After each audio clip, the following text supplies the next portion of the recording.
জয় শ্রীকৃষ্ণ। রাধে রাধে। বন্ধুরা, আজকের এই ভিডিওটিতে একটি গুরুত্বপূর্ণ বিষয় নিয়ে আপনাদের সঙ্গে আলোচনা করব। সেটি হচ্ছে গর্ভগীতা।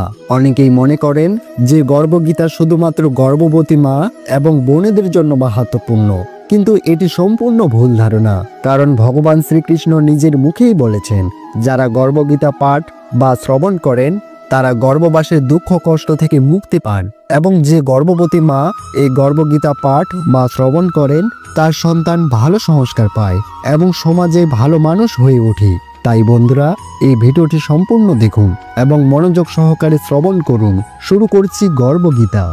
অর্জুন উবাচু, হে মধুসূদন, কৃপা করে আমাকে এটা বলুন যে প্রাণী কোন দোষের কারণে গর্ভবাস করে থাকে। প্রাণী জন্মানোর পূর্বে গর্ভে কষ্ট পায়, আর জন্মানোর সময়ও অসহনীয় পীড়া পায়। এরপরে সে রোগ ব্যাধির কারণে দুঃখ পায়। বৃদ্ধ বয়সে পৌঁছাতে পৌঁছাতে তাকে রোগ ব্যাধি ঘিরে ফেলে, আর তারপর তার মৃত্যু ঘটে। সুতরাং হে ভগবান, কৃপা করে আমাকে এটা বলুন যে কোন কার্য করলে মনুষ্য এই জন্ম মৃত্যুর চক্র থেকে মুক্তি পেতে পারে। শ্রী ভগবান উবাচু, হে ধনুধারী অর্জুন, জন্ম মৃত্যুর বন্ধন তো সব প্রাণীরই নিয়তি।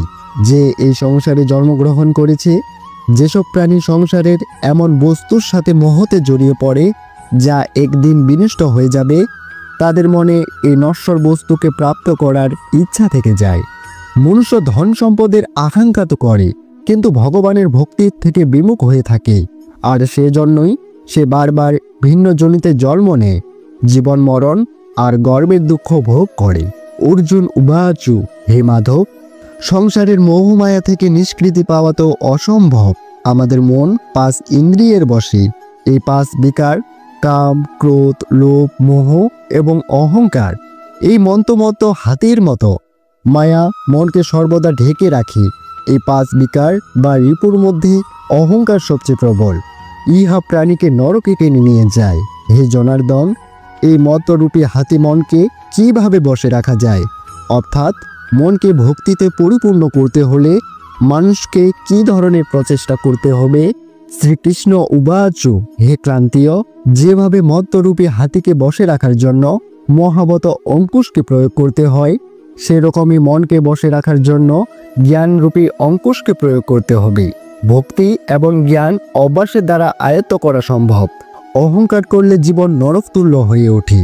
অর্জুন উবাচু, হে জনার্দন, কিছু মানুষ আপনার প্রতি ভক্তি লাভের জন্য বনে জঙ্গলে ঘুরে বেড়ায়, আর কিছু মানুষ সাংসারিক মোহমায়া ত্যাগ করে বিভিন্ন জায়গায় দিশাহীনভাবে ঘুরে বেড়ায়।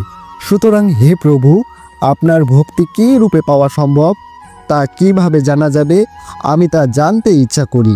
শ্রী ভগবান উবাচু, হে প্রিয় অর্জুন, যে মনুষ্য আমাকে লাভ করার জন্য বনে বনে ভ্রমণ করেন তাকে সন্ন্যাসী বা বৈরাগী বলে জানবে। যারা মাথায় জটা বাঁধে বা শরীরে ভস্ম মাখে, তারা আমাকে দর্শন করতে পারে না, কারণ তাদের মনে প্রেম বা ভক্তি কোনোটাই নেই। তারা অহংকারে ডুবে থাকে। তব বা বৈরাগ্যের অহংকার আমার প্রতি ভক্তি লাভের জন্য প্রধান বাধা স্বরূপ।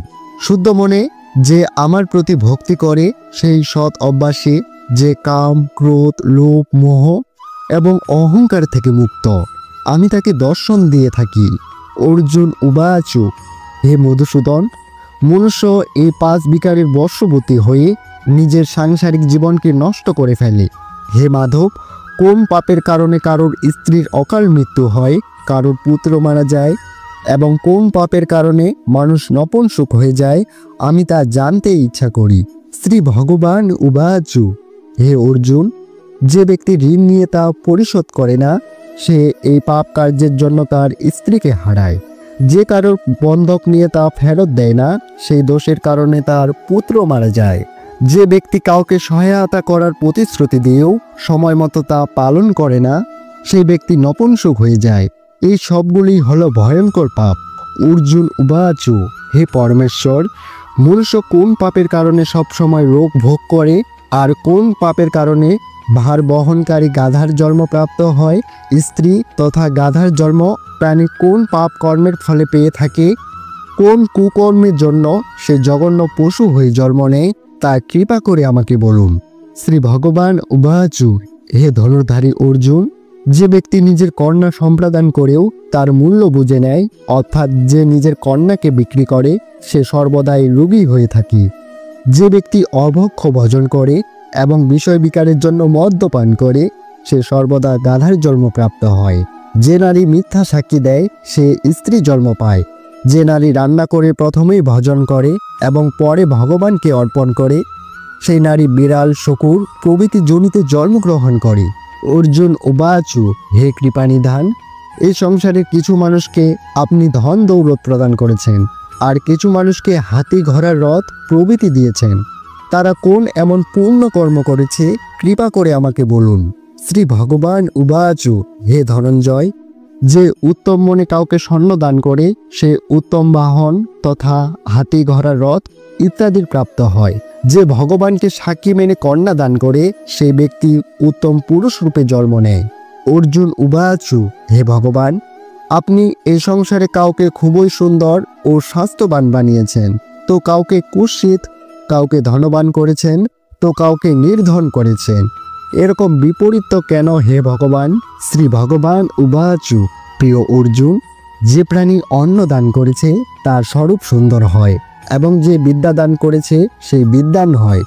যদিও মানুষের রূপ নয়, তার গুণ হলো মাহাত্ম্যপূর্ণ। যে ব্যক্তি সাধু সন্তের সেবা করে, সে ধনবান এবং পুত্রবান হয়। অর্জুন উবাচু, হে মধুসূদন, মনুষ্য তার ধন সম্পত্তি আর সাংসারিক সুখের মোহতে এত মগ্ন থাকে কেন? শ্রী ভগবান উবাচু, হে ক্লান্তীয়, যদি মনুষ্য আমার কৃপা থেকে বঞ্চিত হয়ে যায়, তাহলে সে ধন সম্পত্তি প্রভৃতি জাগতিক বস্তুর মোহতে আবদ্ধ হয়ে পড়ে। এই সবই হলো নশ্বর। বিবেকবান মানুষ এইসবের থেকে দূরে থাকেন। যারা সাংসারিক মোহমায়া ত্যাগ করে পবিত্র স্থান দর্শন করে, আমার প্রতি নিষ্কাম ভক্তি প্রদর্শন করে, তারা রাজার সমান সুখ এবং জ্ঞানের প্রাপ্ত হয়। সব বস্তুই হলো নশ্বর, কেবল আমার প্রতি ভক্তি হলো অবিনশ্বর। অর্জুন উবাচু, হে জনার্দন, মানুষের মধ্যে শারীরিক রোগ যেমন অন্ধত্ব, বিকলত্ব, এসবের কারণ কি? এই রোগ ব্যাধিগুলো কেন হয়? কৃপা করে আমাকে তা বলুন। শ্রী ভগবান উবাচু, হে প্রিয় অর্জুন, যেসব প্রাণী আমার ভক্তির থেকে বিমুখ হয়ে মায়াতে লিপ্ত হয়, সেসব প্রাণী ক্রোধী, রক্তবিকার, অলস, দারিদ্র প্রভৃতি রোগে আক্রান্ত হয়। যেসব স্ত্রীলোক প্রতিব্রতা ধর্ম পালন করে না, তারা নিষ্প্রসজ্ঞ জ্যোতিহীন হয়ে পড়ে। অর্জুন উবাচু, হে মধুসূদন, কৃপা করে আমাকে গুরু দীক্ষার বিষয়ে বলুন। গুরুর মহিমা বিষয়ে আমি জানতে চাই। শ্রী ভগবান উবাচু, হে ধনুর্ধারী, তোমার এই প্রশ্ন সমগ্র মানব জাতির জন্য ভীষণ কল্যাণকর। ধন্য তুমি, ধন্য তোমার পিতামাতা, যাদের তুমি পুত্র। হে পার্থ, ব্রহ্মচারী এবং সংযমী পুরুষ যারা ঈশ্বর ভক্তি এবং মানব কল্যাণ কর্মে নিযুক্ত রয়েছেন, তাকেই গুরু বলে মানা উচিত। সমগ্র সংসারের গুরু হলেন শ্রী জগন্নাথ। বিদ্যার গুরু শ্রী কাশীক্ষেত্র। 4 বর্ণের গুরু সন্ন্যাসী। সন্ন্যাসী তাকেই বলে যে সব কিছু ত্যাগ করে আমাতে মনোনিবেশ করেছে। সেই ব্রাহ্মণ জগৎগুরু। প্রকৃত গুরু হলেন তিনি, যিনি সমস্ত ইন্দ্রিয় জয় করেছেন, যার দৃষ্টিতে সমগ্র সৃষ্টি ঈশ্বরময় এবং বাহ্য জগৎ সম্বন্ধে যে সম্পূর্ণ উদাসীন। জীবনে এমন গুরু বানাও যিনি পরমেশ্বরকে জেনেছেন। সেই গুরুদেবের পূজা সব দিক থেকে করো। হে অর্জুন, যে গুরুর ভক্ত এবং গুরুদেবকে সামনে রেখে ভজন করে, তার ভজন করা সফল হয়। গুরুর কৃপা থেকে যে বিমুখ থাকে, তার 7 গ্রাম মৃত্যুর পাপ লাগে। যে গুরুর ভক্ত, সে আমারও ভক্ত। যে ব্যক্তি গৃহস্থ শুরু থেকে বিমুখ থাকে, সে চণ্ডাল সম।